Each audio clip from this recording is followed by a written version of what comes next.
খুলনা হলে আজকে আমার 10তম দিন।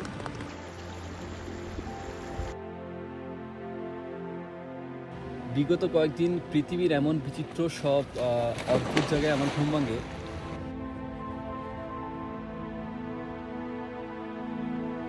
গত 24 ঘন্টায় অনেক বৃষ্টি হচ্ছে। আমি ইভেন আমার তাঁবু ছেড়ে বের হয়েছিলাম একবার।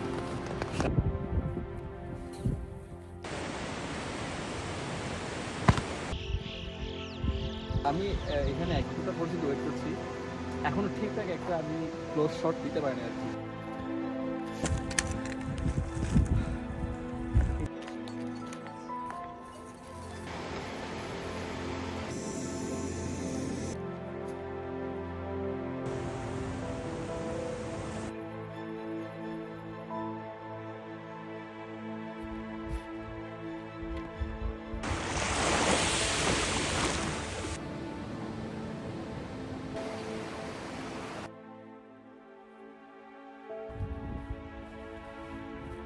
ভিন্ন একটা কন্টিনেন্টে বা রিজিয়নে কিভাবে এসে একা সার্ভাইভ করতেছি বা